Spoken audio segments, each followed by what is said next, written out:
Okay, so it's our Saturday night gathering, and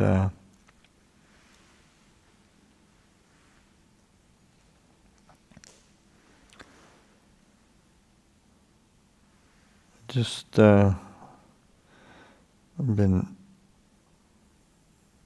thinking about just the way that we approach meditation is I thought maybe it'd be good to say a few words. The meditation is kind of a catch-all phrase, really, that doesn't really. It means a lot and doesn't mean much. So that, and I think particularly from the Thai forest tradition, Ajahn Chah, there's a lot of emphasis on mindfulness and then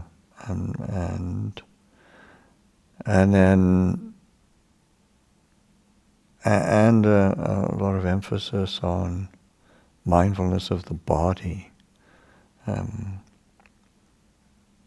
then when we reflect on the Buddha's own approach, you realize, well, actually, the Buddha put tremendous amount of emphasis on the mindfulness, and it's like oftentimes, as there's in the commentaries, there's a lot of emphasis on the on the jhanas and the nimitta of the for the jhanas, and it's not that is wrong or anything, but it's sort of like, well, it's interesting when the Buddha himself talks of, say, like the nimitta for the meditation is the four foundations of mindfulness, because it's more like a sign. What's the focus of attention. So that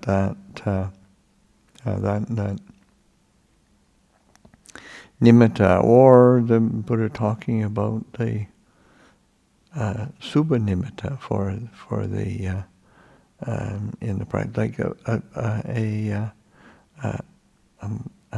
a sign of beauty, something of pleasant, that which is pleasant. Because it's and Ajahn Yaniko was referring to that as well, alluding to that, in a sense of, it's just so important to attend to that which is creating a sense of well-being, of ease, because that's where the mind settles. And it's like there's a series of instructions that the Buddha gives for cultivation of the path, and of cultivation of the mind and the meditation, and it's a series of kind of bright, happy states, and then the Buddha actually stopping and saying, the happy mind is easily concentrated, or it's easily settled, and then somehow I don't know why, but we tend to have inherited a belief, and it's pretty universal amongst most of us, that think, when I get my samadhi together, then I'm going to be happy, and And it's no, when you get your happiness together, then your samadhi sort of starts to show up. So this is a different approach and a different kind of emphasis on what are we attending to and how are we attending. So that just, really learning how to relax and settle, and I think that's why there is to me anyway, why there's a lot of attention on the mindfulness of the body, and not just in 32 parts. I've got hair of the head, hair of the body, nails, teeth. It's more like that is just a small aspect of the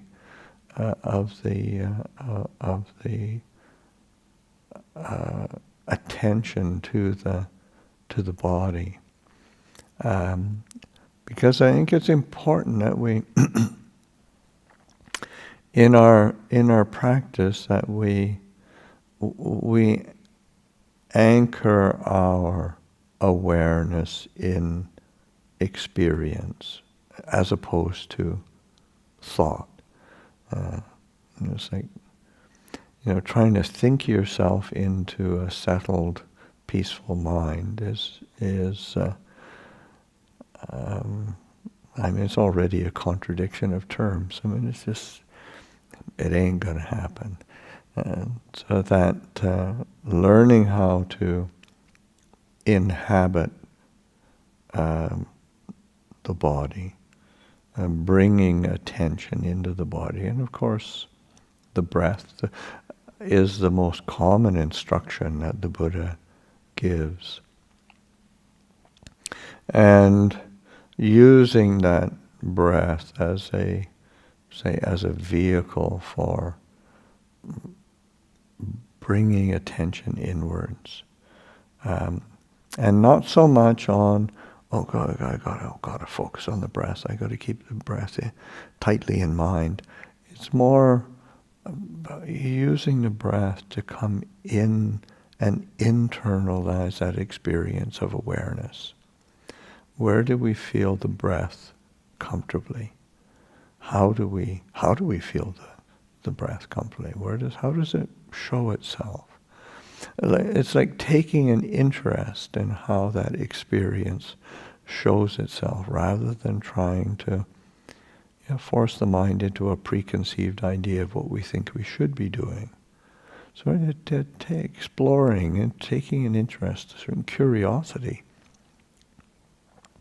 in the experience of the breath and the body, and not getting super anatomical about it, in the sense of we all have kind of a mental map of the physiology and anatomy of a human form, but much more paying attention to the experience, the rhythm, the ease of that rhythm. And I think one of the things, and Ajahn Jeff has been sort of speaking about this like forever, and it's just that the breath is more breath energy as opposed to like air coming in and going out and taking a fixed path according to some physiology. It's much more, there's a breath energy, and we can be attentive to that kind of breath energy, because that's also, in the term, like the word for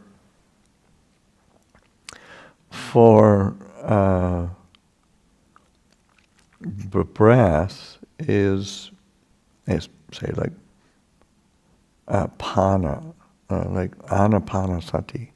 The breath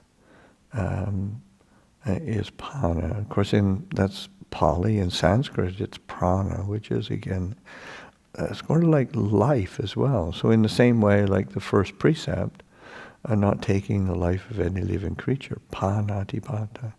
It's a breathing being. The life energy is that the breath coming in, the breath going out, and to inhabit the body, explore the body. Where do we feel it? How do we experience it? How can we be? What seems natural as a place to be alert and attentive, to be present with the breath, because it's not just a watching of the breath and the body. It is an experiencing, because there is a tendency to think, even like with mindfulness, is as if it's me watching something, and there's already a kind of a duality there, or a separation, sort of me watching something. But it's in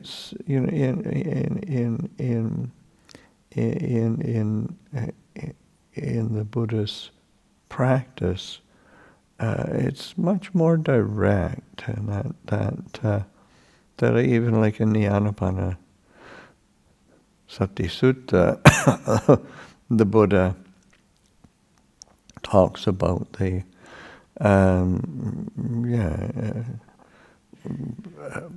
word he uses, patisangveti. It's sort of like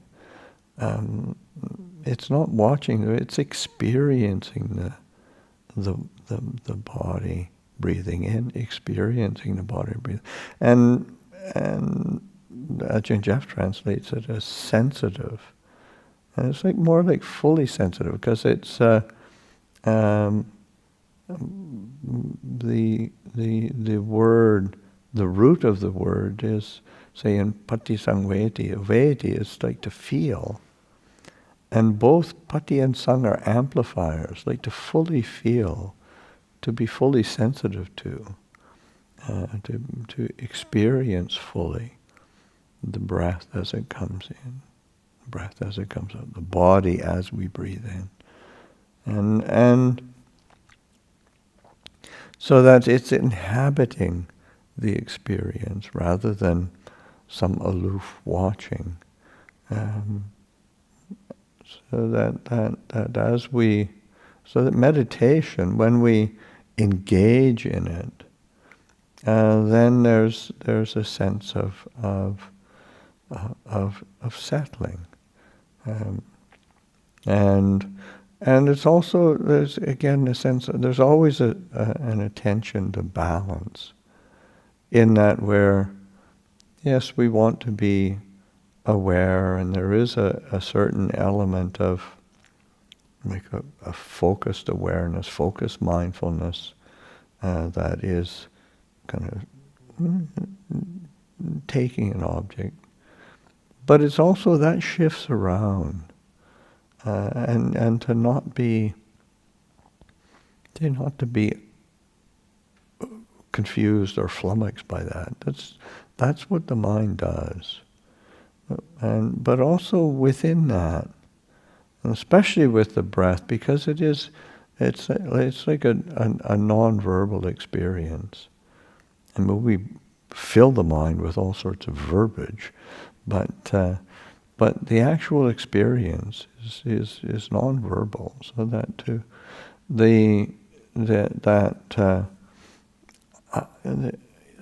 there is an underlying kind of, say, broader awareness that's there. And it says those, it's like, how do we keep those different areas of mindfulness communicating with each other, and learning, so that there becomes a continuity of, say, of mindfulness, of awareness, a steady clarity. I think one of the images that that Ajahn Chah used that I really always appreciated was his image for meditation was, he says, just imagine you go into a room, you got a nice a room, it's got windows, it's got doors, but there's just one chair there. You just sit in that chair and don't move. Don't give that chair to anybody else. don't don't give it up. Don't let anybody take it. Just stay in that chair.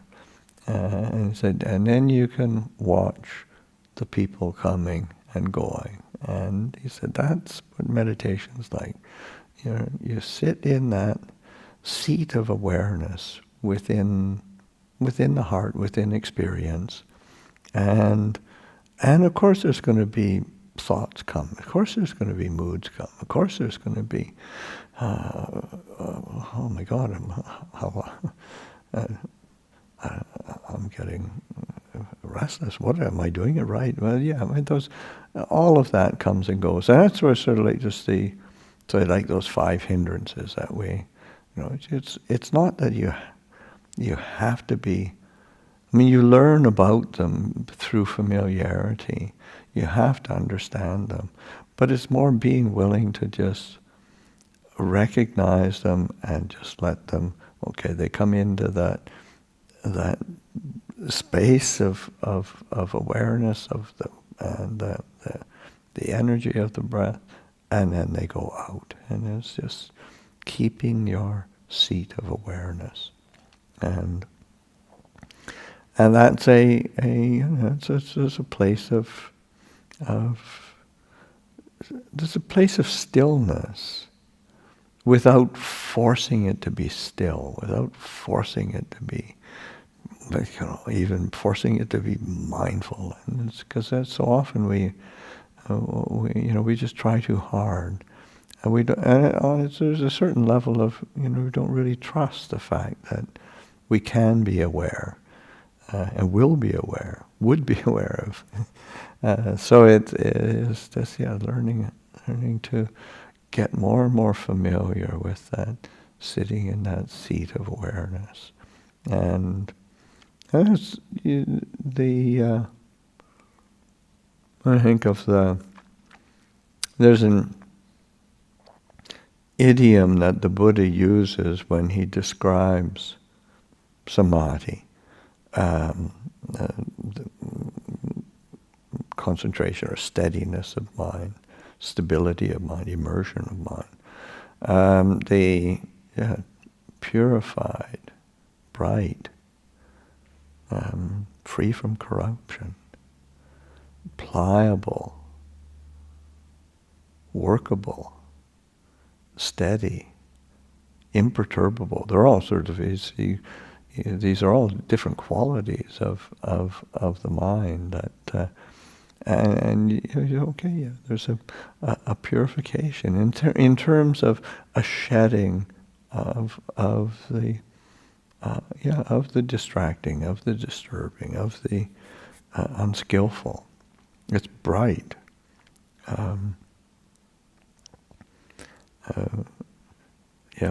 If someone talks about how great their meditation is, and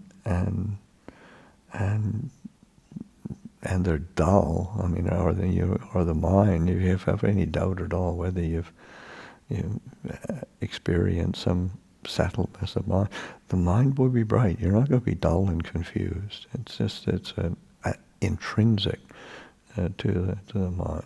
It's bright. It's free from corruption, free from the hindrances, free from the sources of instability.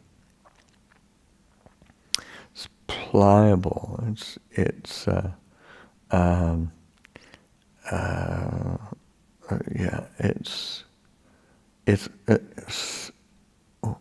utu, and it's like in Pali it has that sense of softness as well.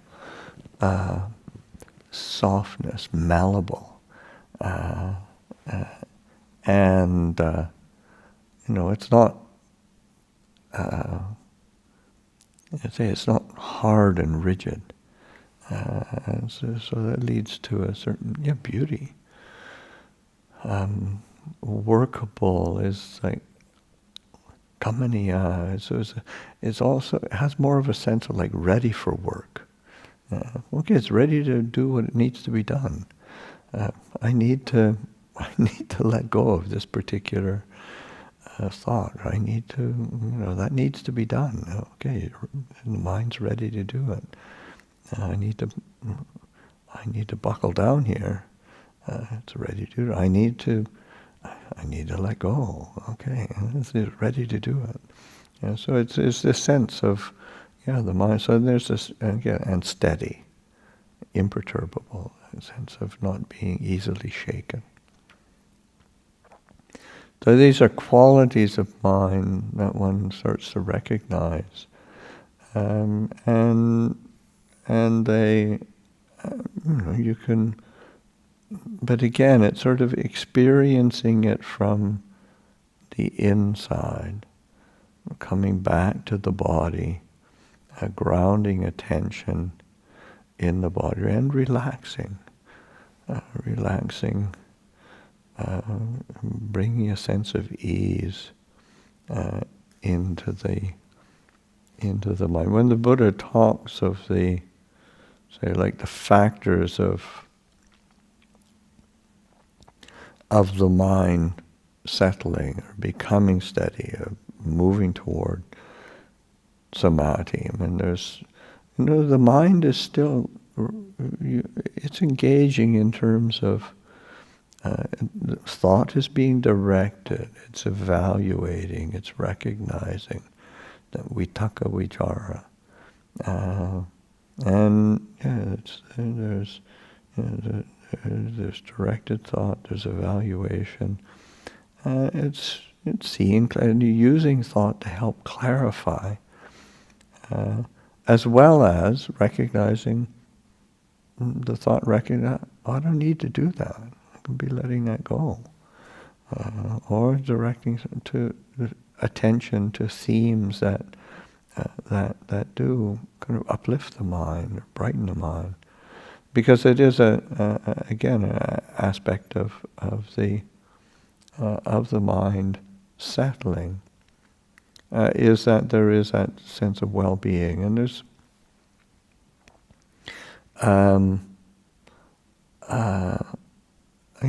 the Pali words are piti and sukha, and it's sort of rapture and pleasure, or rapture and happiness.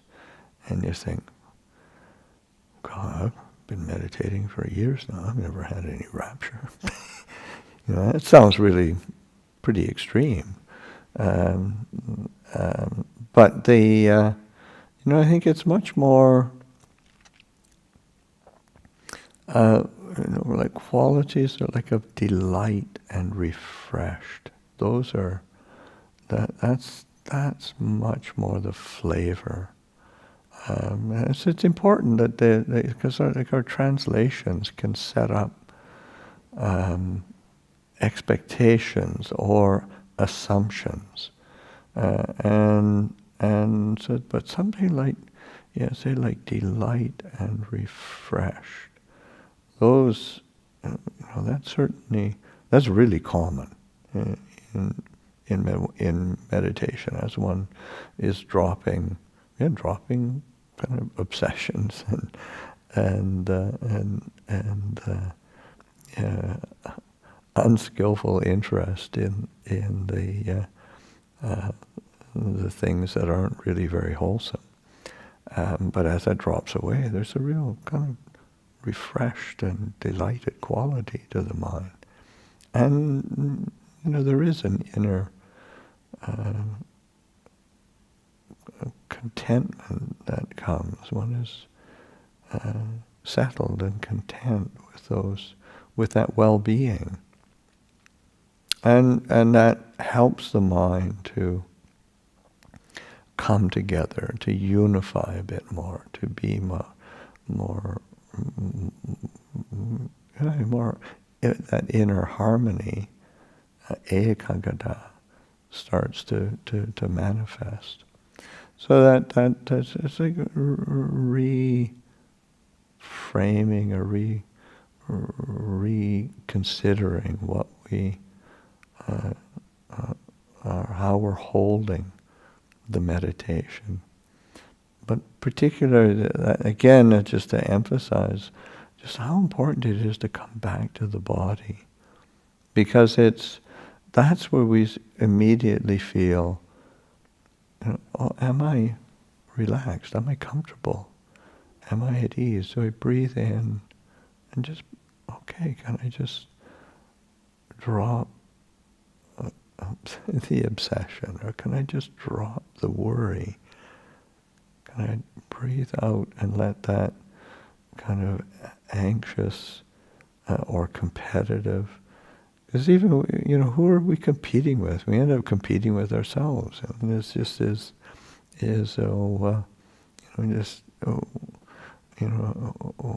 what are we trying to gain?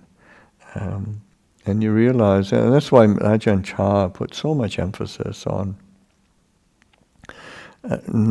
steering us away. And it was not just the Westerners, for the Thais as well. Steering them away from, that thinking in terms of attaining, achieving, gaining some special state. So it's much more about what we're willing to let go of. What are we willing to relinquish? And the more we're willing to relinquish, the more we experience that steady, imperturbable heart.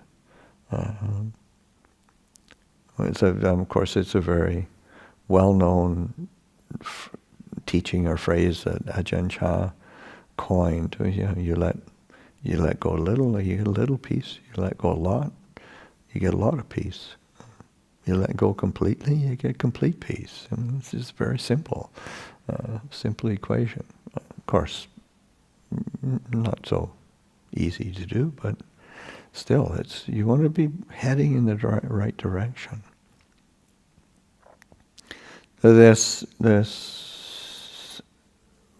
and it does, again, it needs to be grounded in experience as opposed to a conceptual thought. Come back to the body.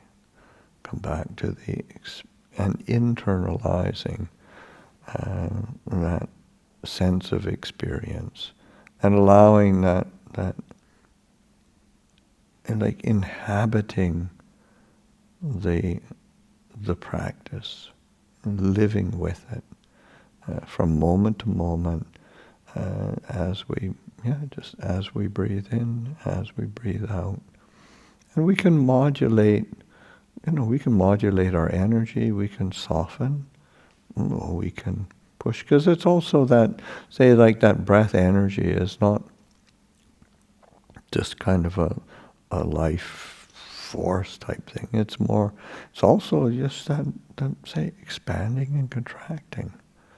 A sense of sort of energizing or tamping down a bit. Sometimes we get too excited, we get too enthusiastic, and we get too energetic, and you start bouncing too much, and the mind isn't settled. So it's inhabiting the experience, and learning how to be steady within that, returning to that quality of knowing. And this is where that